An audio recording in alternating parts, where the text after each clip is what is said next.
sou o Alfa e Ômega, diz o Senhor Deus, aquele que é, que era e que há de vir, o Todo-Poderoso. Vamos orar agora, juntamente com Jesus, a oração que ele ora por nós em João, capítulo 17. E essa noite nós vamos usar as palavras desta oração de Jesus como palavras consagratórias do Pedro Emanuel. Aleluia. Pedro Emanuel, filho de João Bosco e da Elizabeth. Vou pedir que eles venham aqui à frente, aqui em cima comigo. Aleluia. E nós, como igreja, vamos orar juntos esta oração nessa noite. E eu pediria, pode subir aqui, queridos, pode subir aqui. Eu pediria que essa noite, então, de maneira especial, nós oremos de pé essa oração. Você aguenta? Quem aguentar, viu? Me ajude aqui. Aleluia. Esse aqui é o Pedro Emanuel. Glória a Deus. E nós vamos, juntamente com Cristo Jesus, nesta palavra, orar por essa criança, apresentando-a e consagrando-a ao Senhor. E neste ato, João Bosco e Elizabeth, né? Neste ato, vocês dois, como pai e mãe, também estão se comprometendo diante do Senhor, que vão criar o Pedro Emanuel na palavra de Deus. Vocês realmente querem assumir esse compromisso? Sim? Sim? Se falharem, Deus vai cobrar de vocês. Viu? O Pedro Emanuel foi dado a vocês para que vocês o criem para o Senhor. Não para vocês e nem para o mundo, mas que o criem para o Senhor. E essas palavras que vamos ler agora, tá? São palavras consagratórias. Alguém dê uma Bíblia para o João Bosco aqui, para ele já acompanhar essa palavra aí junto com a Elizabeth, né?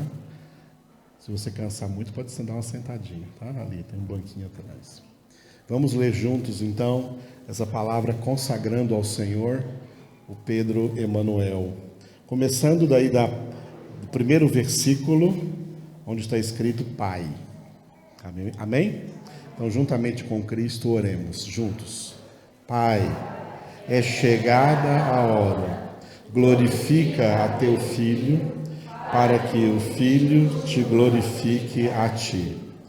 Assim como lhe conferiste autoridade sobre toda a carne, a fim de que ele conceda a vida eterna a todos os que lhe deste. E a vida eterna é esta, que te conheçam a ti, o único Deus verdadeiro, e a Jesus Cristo, a quem enviaste. Eu te glorifiquei na terra, consumando a obra que me confiaste para fazer. E agora, glorifica-me, ó Pai, contigo mesmo, com a glória que eu tive junto de ti, antes que houvesse mundo. Manifestei o teu nome aos homens que me deste do mundo. Eram teus, tu nos confiaste, e eles têm guardado a tua palavra. Agora eles reconhecem que todas as coisas que me tens dado provêm de ti, porque eu lhes tenho transmitido as palavras que me deste, e eles as receberam, e verdadeiramente conheceram que saí de ti, e creram que tu me enviaste. É por eles que eu rogo, não rogo pelo mundo, mas por aqueles que me deste, porque são teus. Ora, todas as minhas coisas são tuas, e as tuas coisas são minhas, e neles eu sou glorificado. Já não estou no mundo, mas eles continuam no mundo, ao passo que eu vou para junto de ti. Pai Santo, guarda-os em teu nome que me deste, para que eles sejam um, assim como nós.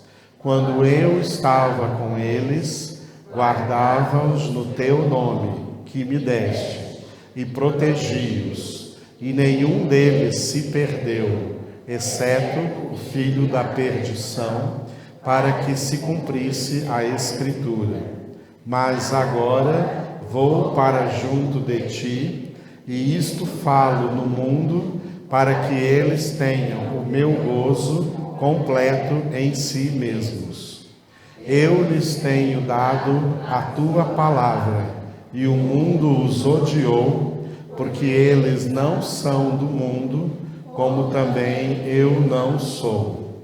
Não peço que os tires do mundo, e sim que os guardes do mal.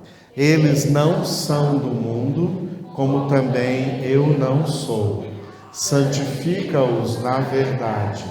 A tua palavra é a verdade.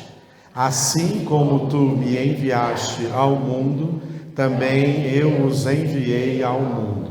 E a favor deles eu me santifico a mim mesmo, para que eles também sejam santificados na verdade.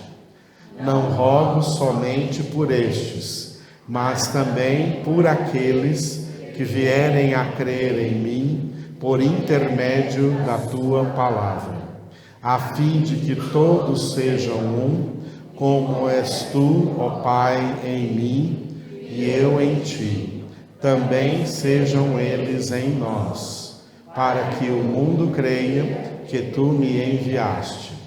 Eu lhes tenho transmitido a glória que me tens dado, para que sejam um como nós o somos, eu neles e tu em mim, a fim de que sejam aperfeiçoados na unidade, para que o mundo conheça que tu me enviaste e os amaste, como também amaste a mim.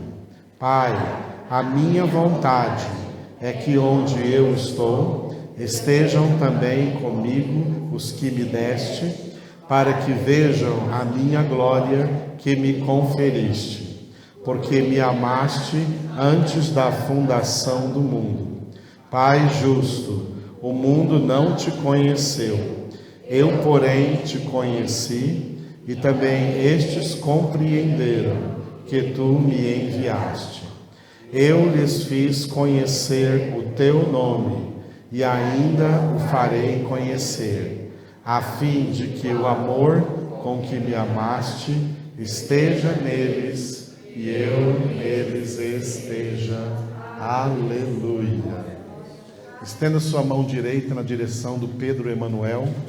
Pai Celestial, através dessas palavras que nós acabamos de proclamar, nós apresentamos e consagramos a Ti a vida desta criança, o Pedro Emanuel. Colocamos a vida dele completamente na Tua presença, desde a cabecinha até a planta dos pés, por dentro e por fora, no corpo, na alma, no espírito, no interior, no exterior. Em nome do Senhor Jesus, nós pedimos que seja cortada agora a maldição de Adão e seja estabelecido na vida do Pedro Emanuel a bênção de Jesus Cristo, a bênção da salvação. Abençoa, Senhor, o João Bosco e a Elizabeth, os seus pais, os pais do Pedro Emanuel. Dê a eles, ó Deus, zelo pela Tua palavra e sabedoria na palavra para criar o Pedro Emanuel na Tua presença. Que ele cresça conhecendo o Senhor e sendo do Senhor. Entregamos em Tuas mãos, Senhor, pedimos que cure toda enfermidade. Dê a ele, Senhor, plenitude de saúde física, mental, emocional e principalmente espiritual, em nome do Senhor Jesus. Todos digam amém. E o nome dele, Pedro Emanuel, significa Jesus. Pedro significa rocha. Jesus é a rocha. E Emanuel, Deus conosco. O nome dado a Jesus. Portanto, aleluia, o Pedro Emanuel é propriedade exclusiva de Jesus. Então eu quero que vocês digam, o Pedro Emanuel é propriedade exclusiva de Jesus. Vamos aplaudir o Senhor Jesus. Parabéns, Elizabeth. Parabéns, João Bosco. Responsabilidade de vocês. Amém? Aleluia.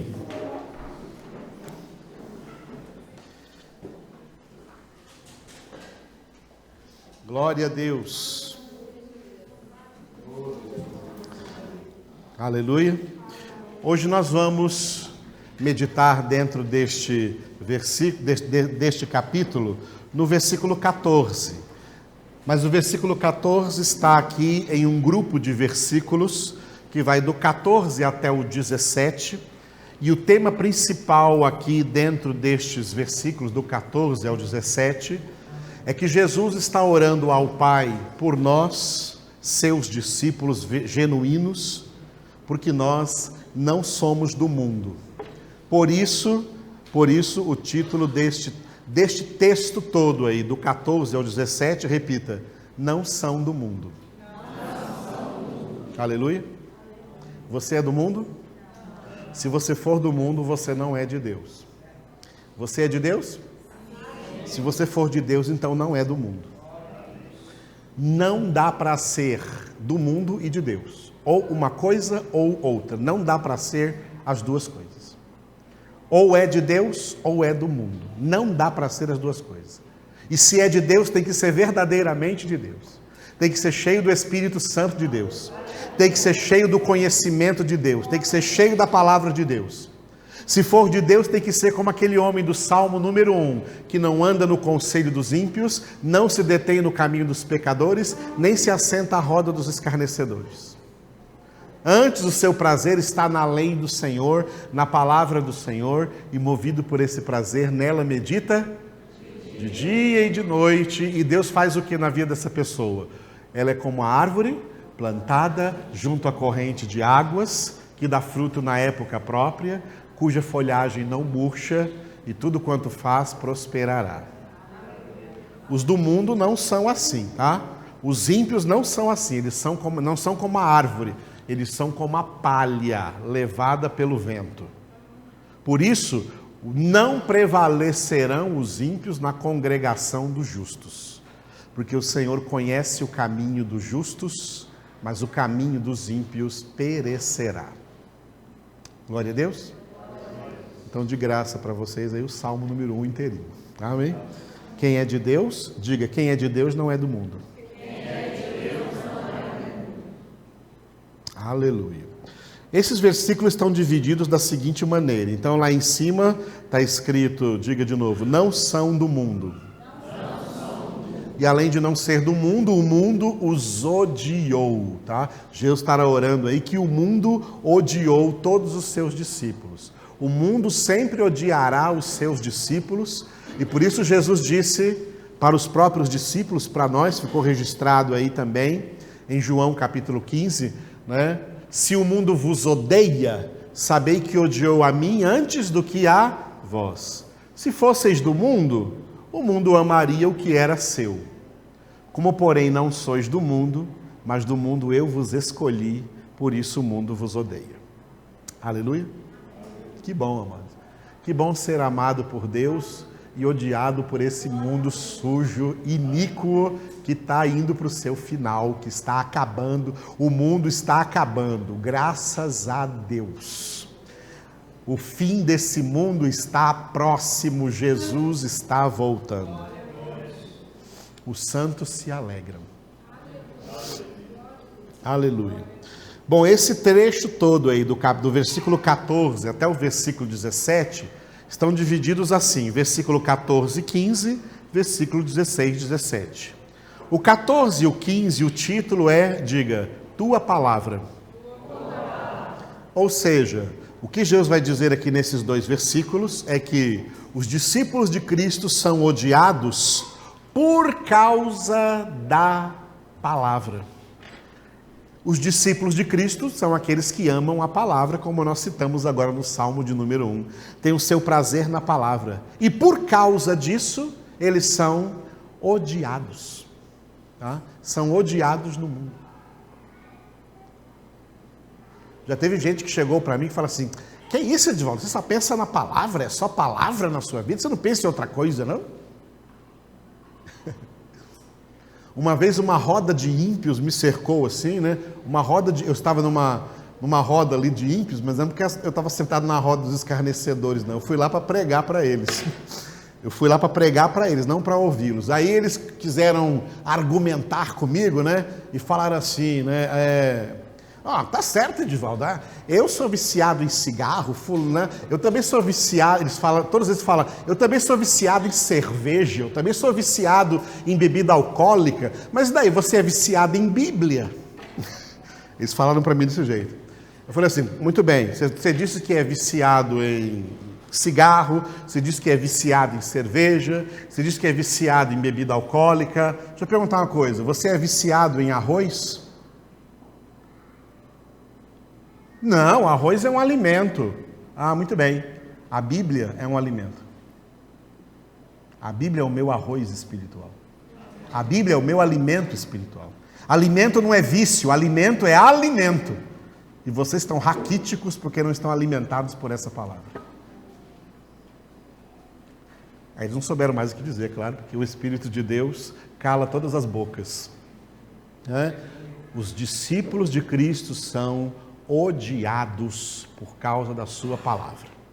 E tem muito crente por aí, tá, que está caindo na tentação do diabo, tirando a Bíblia, tirando a palavra de suas vidas.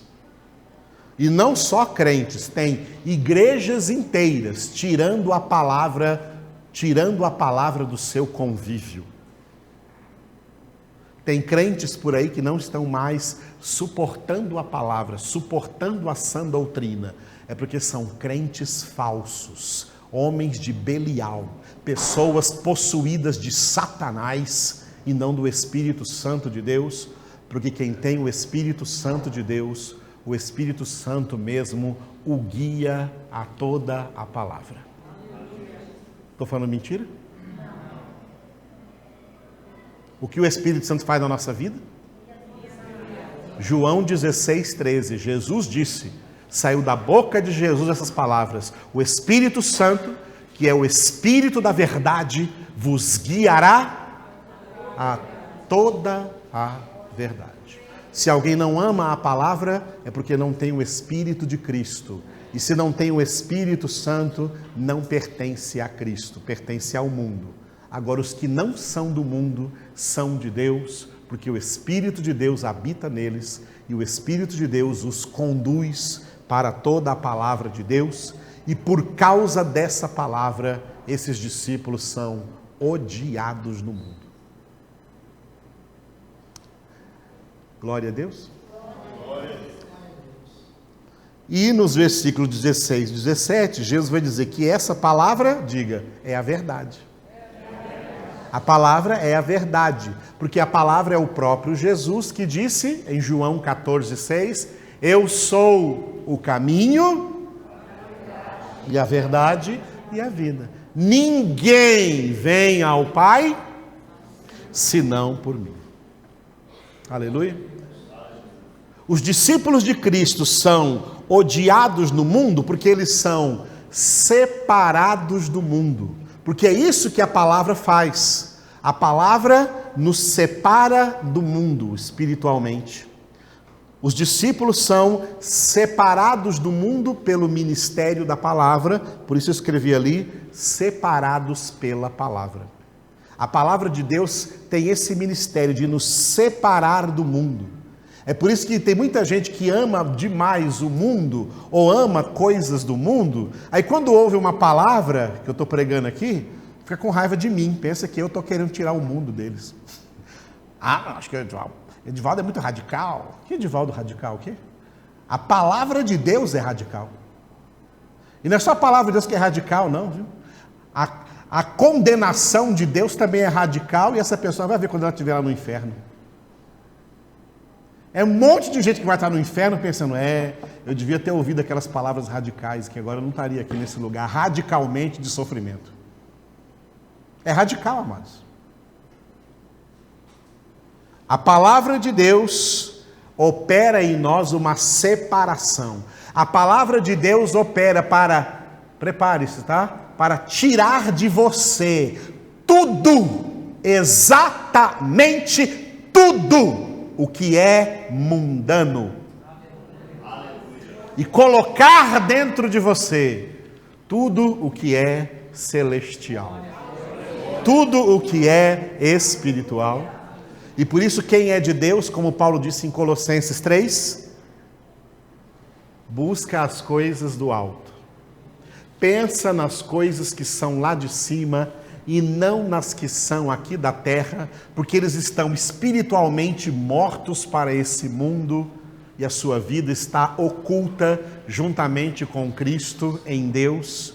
Quando Cristo, que é a nossa vida, se manifestar, então nós também seremos manifestados com Ele em glória.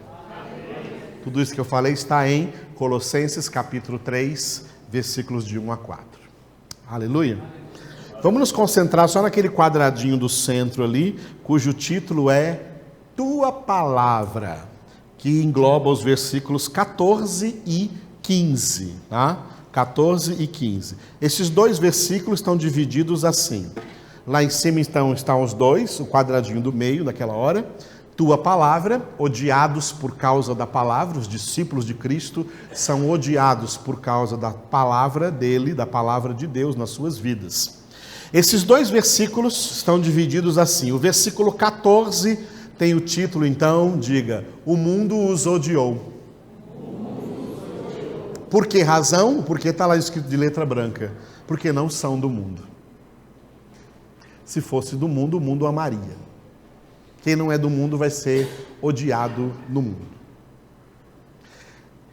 E na quarta-feira nós vamos ver o versículo 15. Hoje vamos ver o versículo 14 e na quarta-feira o versículo 15, onde Jesus pede ao Pai que os discípulos, não sendo do mundo, diga, sejam guardados.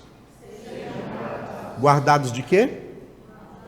Guardados do mal. Esse mal aí é o diabo, esse mal aí é o maligno. Esse mal aí não é alguma coisa má, tá? Um tropeço, uma ferida, uma enfermidade, não é? Guardados do principal de todos os males, guardados do maligno. É a mesma palavra que também Jesus colocou lá na oração do Pai Nosso, quando ele ensinou, e no final da oração disse, né, não nos deixes cair em tentação, livra-nos do mal. Aquele mal ali é o maligno, é exatamente o tentador. Por isso que orou antes, não nos deixes cair em tentação, mas livra-nos do tentador, do maligno, de Satanás. Jesus ora por nós para que sejamos livres de todas as artimanhas do diabo. Esse era o tema da nossa pregação, então, do nosso aprendizado aqui na quarta-feira, no versículo 15. Hoje vamos ficar apenas com o versículo 14, cujo título, repita, o mundo os odiou. Jesus disse, na sua oração ao Pai, Pai, eu lhes tenho dado a tua palavra, e o mundo os odiou, porque eles não são do mundo, como também eu não sou. Repitam.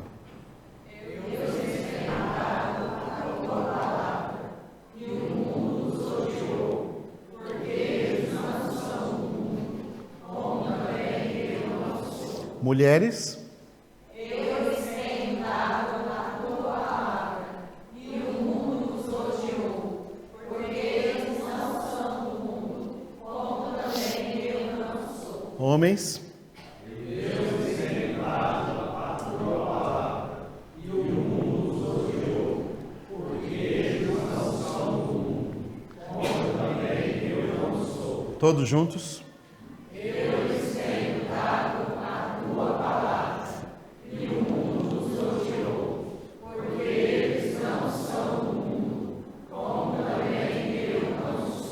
Aleluia. Glória a Deus. Por que eu falo para vocês repetirem, mulheres, homens? Porque essa palavra tem que ser repetida. Toda a palavra de Deus tem que ser repetida, repetida, repetida, repetida dentro de nós. Aleluia. E às vezes em todas as congregações eu observo que eu sou observador. Então eu observo, falo as mulheres, e tem mulher que não lê. Eu falo homens, e tem homem que fica com a boca fechada.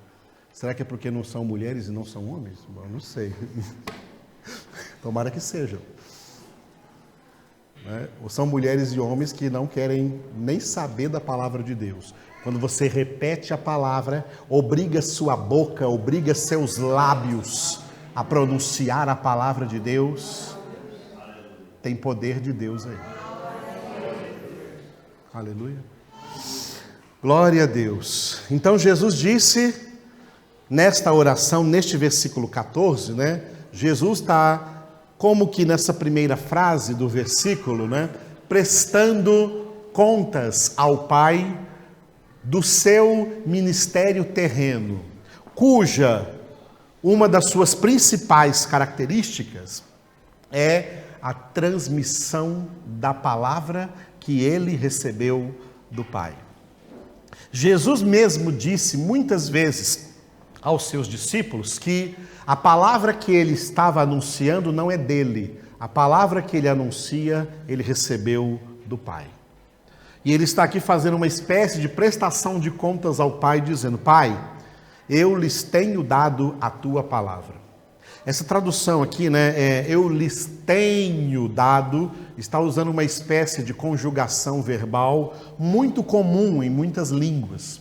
Assim no inglês, como também no hebraico e como também no grego. Isso significa um passado perfeito, algo feito de maneira perfeita, de maneira completa. Então, resumindo, o que Jesus está dizendo assim: Pai, eu lhes dei a tua palavra. O que eu dei para eles, Pai, foi toda a tua palavra. E o verbo dar é um verbo muito rico na Bíblia Sagrada, tanto no hebraico do Antigo Testamento, que é o nome de uma pessoa. Já ouviram falar do profeta Natã? Natã?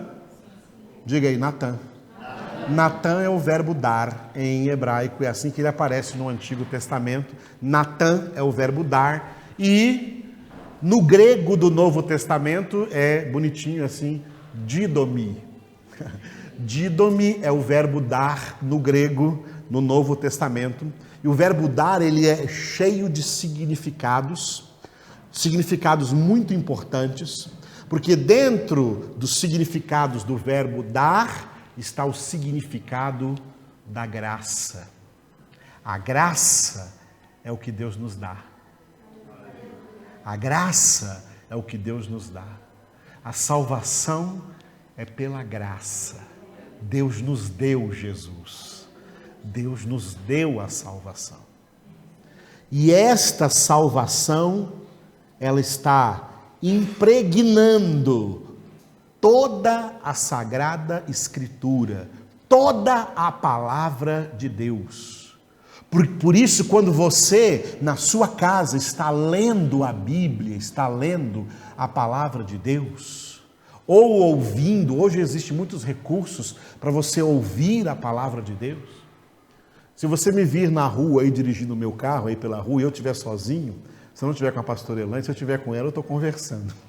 Se eu estiver sozinho, pode ter certeza que o meu pendrive está ligado lá e eu estou ouvindo palavra o tempo todo. Não ouço música, não. Eu ouço palavra no carro o tempo todo. Quando eu estou com a Elaine, eu ouço música. Deixa a música tocando e a gente vai conversando.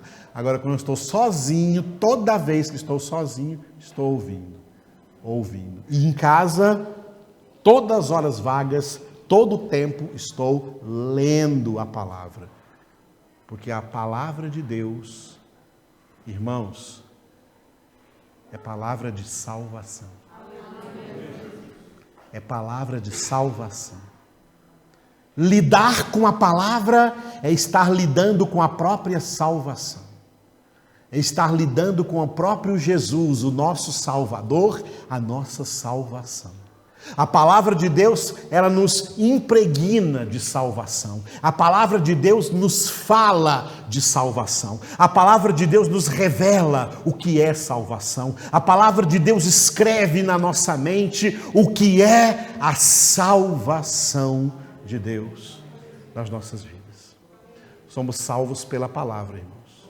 Somos salvos pela palavra, porque a palavra é o próprio Jesus, que veio do seio do Pai, e por isso essa palavra é do Pai. E Jesus diz: eu lhes tenho dado a tua palavra. Só que a palavra opera em nós, aquilo que eu já falei na nossa introdução aqui.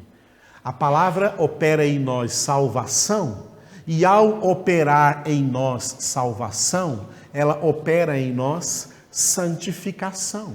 Porque a salvação possui 3 níveis: a conversão, a santificação e a glorificação. Tudo isso é operado pela palavra de Deus. A nossa conversão foi operada em nós pela palavra de Deus. A nossa santificação está sendo operada em nós pela palavra de Deus, como Jesus vai dizer aqui no próprio João 17, no versículo 17. Pai, santifica-os na verdade, a tua palavra é a verdade. Somos santificados na palavra. Aleluia. E na glorificação seremos chamados pela palavra que é Cristo a nos juntar a Ele sobre nuvens, numa transformação radical até do nosso corpo, que se transformará num corpo glorioso, semelhante ao corpo de Jesus hoje na glória. Aleluia. A palavra nos transforma. A palavra opera em nós uma transformação. É aquela transformação que Paulo escreveu em Romanos capítulo 12, versículo 2. Que infelizmente até nas nossas Bíblias, revista e atualizada, os tradutores colocaram o verbo na voz ativa e no imperativo, dizendo assim: transformai-vos mediante a renovação da vossa mente. Mas no texto grego original, tá? No texto grego que Paulo escreveu, o epístola, não está escrito transformai-vos na voz ativa, está escrito na voz passiva. Sede transformados. Sede transformados, tá? Pela renovação da vossa mente. É isso que a palavra de Deus faz. Transforma a nossa vida, transformando a nossa mente. Porque a vida só é transformada se a mente for transformada. A teimosia das pessoas de querer manter o seu próprio pensamento, o seu próprio jeito de pensar, tá? É diabólica. Essa teimosia é diabólica. É o que o pecado contumaz fez na mente do homem. Por isso que os homens falam assim: ah, não, eu acho que é isso, eu acho que é aquilo, eu penso que é isso, eu penso que é aquilo, ah, na minha opinião é isso e aquilo, não, a minha cabeça já está feita, ninguém vai fazer a minha cabeça, ninguém vai me convencer de nada, porque na minha cabeça o que eu penso é isso, e o que eu penso é que está certo. Isso é gente que Deus resiste, porque isso é soberbo. Deus resiste aos soberbos, dá graça aos humildes. Os humildes reagem da seguinte maneira: quando a palavra de Deus chega para entrar na mente dele, ele percebe que a palavra de Deus é a verdade e que o que ele achava, o que ele pensava, estava errado.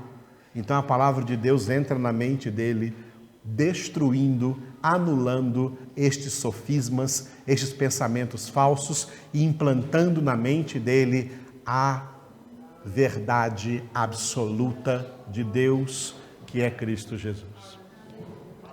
Aí quem é de Deus não acha nada. É um monte de gente que vem perguntar para mim: pastor, o que o senhor acha disso? Eu não acho nada. Quando eu achava alguma coisa sobre isso, ou sobre qualquer coisa, eu estava errado. Agora, a palavra de Deus me diz o que isso que você está perguntando significa. Então, a resposta que eu tenho para dar para você não é o que eu acho sobre isso, é o que Deus diz sobre isso, é o que a palavra de Deus diz sobre isso é que vale, é o que é a verdade. Porque o que os homens acham, o que os homens pensam, não tem nenhum valor, a não ser o valor de ser material para ser queimado no inferno e nada mais. A axiologia dos homens, o pensamento dos homens, o idealismo dos homens, a filosofia dos homens não serve para nada, a não ser para a destruição do próprio homem. A palavra de Deus é a verdade e o Espírito de Deus quer escrever essa palavra na nossa mente, e é isso que significa o que Jesus disse em João 8,32. E conhecereis a verdade, e a verdade vos libertará. Esse aleluia foi muito fraco para quem já está conhecendo a verdade. Aleluia. Conhecereis a verdade, e a verdade vos libertará. Enquanto você ficar teimando nos seus próprios pensamentos, tá? E dando muito valor aos seus próprios pensamentos, fique sabendo que eles não prestam para nada, a não ser para te levar para o inferno. Por isso que Deus disse lá em Isaías capítulo 55, versículos 8 e 9: meus pensamentos não são os vossos pensamentos, nem os meus caminhos os vossos caminhos. Mas tanto quanto os céus são mais altos do que a terra, assim são os meus caminhos mais altos do que os vossos caminhos, e os meus pensamentos mais altos do que os vossos pensamentos. Filhos de Deus são pessoas que renunciaram seus próprios pensamentos, para que os pensamentos de Deus sejam escritos na sua mente. E cada pensamento seu seja levado cativo à obediência de Cristo. E aí então a palavra de Deus nos transforma na imagem de Cristo, porque nós passamos a ser homens espirituais, a ter a mente de Cristo, e se temos a mente de Cristo, teremos também a palavra de Cristo em nossa boca, e teremos também a atitude de Cristo nas nossas ações, nas nossas condutas do dia a dia, na maneira como vivemos, e por essa razão, o mundo vai nos odiar. Então Jesus disse, ó, eu lhes tenho dado a tua palavra, e qual foi o resultado disso? Esse i com um tracinho embaixo ali, indica o resultado, a consequência de nós recebermos a palavra de Deus.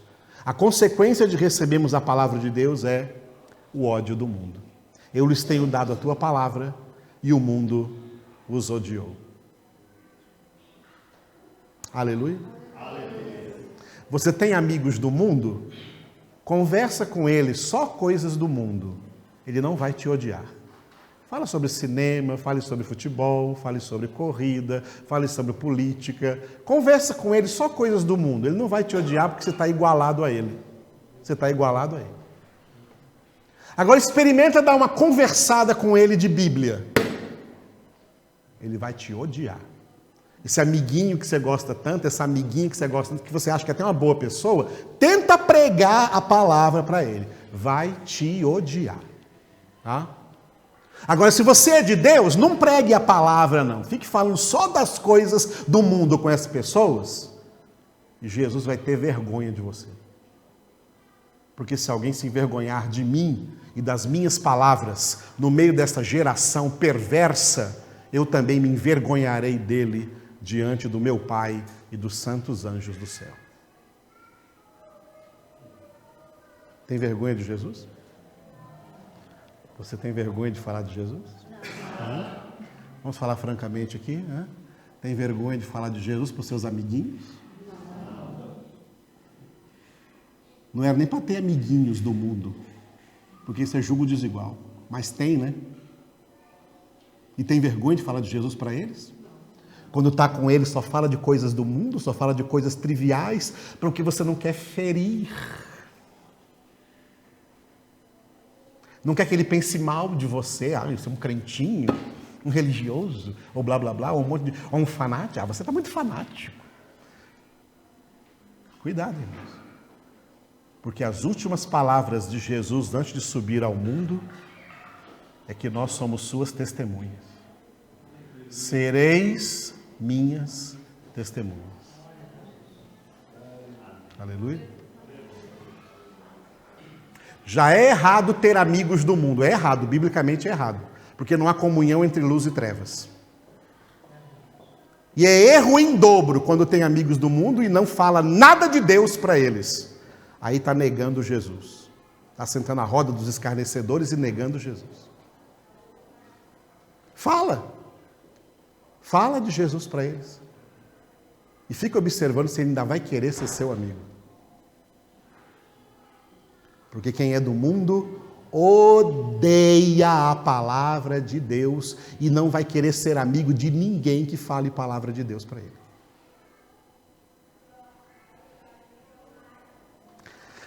Oh, glória a Deus. Será que isso é tão difícil de entender, irmãos? Hã? É exatamente isso.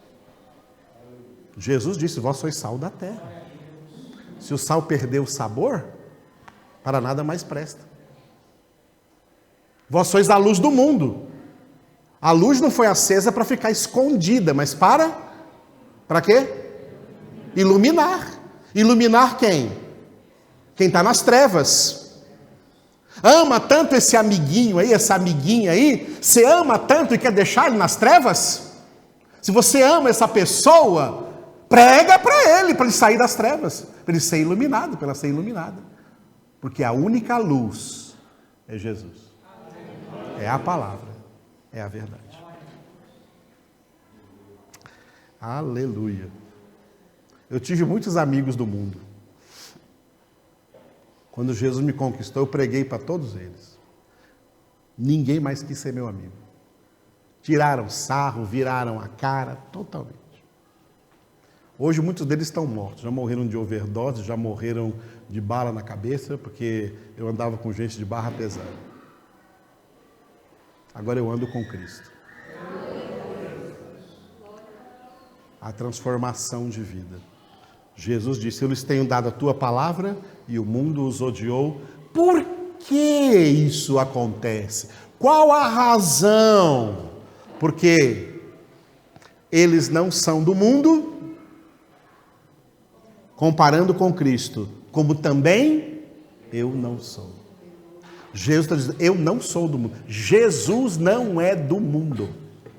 Esse Jesus que você escuta por aí, muito aceito pelo mundo, que tem imagem dele lá no Rio de Janeiro, com aquele Cristo Redentor e um monte por aí, esse Cristo é falso. O verdadeiro Cristo não é do mundo, não é aceito no mundo, não é amado no mundo, não é adorado no mundo, ele é odiado no mundo. E no livro do profeta Isaías tem uma palavra sobre Cristo que diz, ele é o mais rejeitado entre os homens. Jesus não é do mundo. Portanto, quem é discípulo de Jesus também não é do mundo. Quem crê nas palavras de Jesus também não é do mundo. Quem crê na verdade de Jesus também não é do mundo. Quem segue Jesus também não é do mundo. Quem está andando no caminho, na verdade, na vida que é Jesus, também não é do mundo.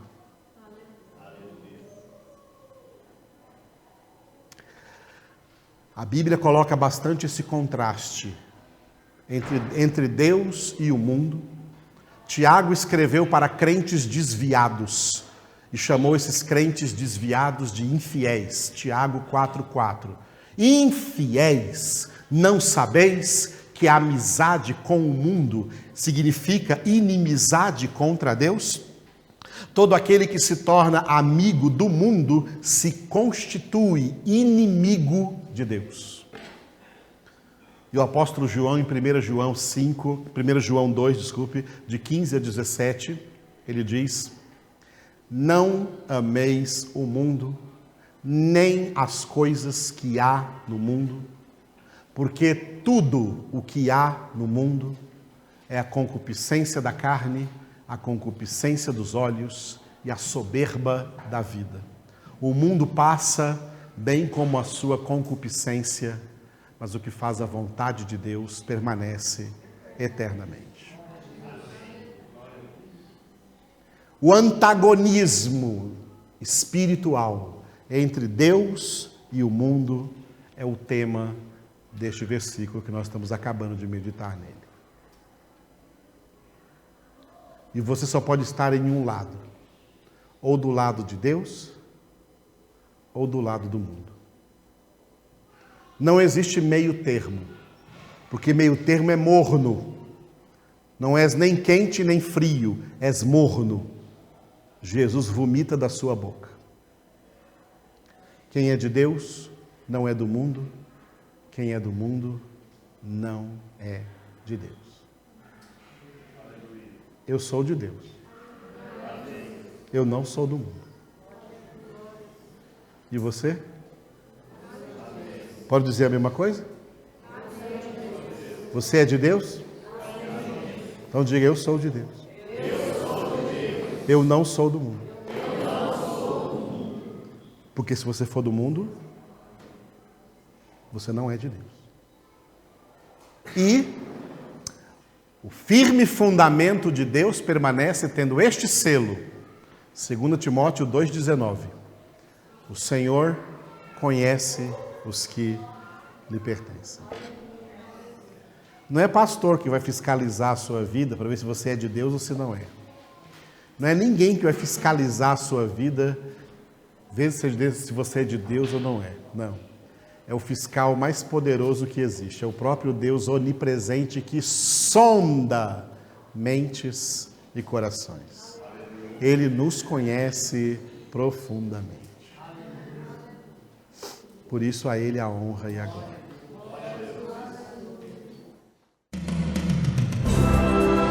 Eu sou o Alfa e Ômega, diz o Senhor Deus, aquele que é, que era e que há de vir, o Todo-Poderoso.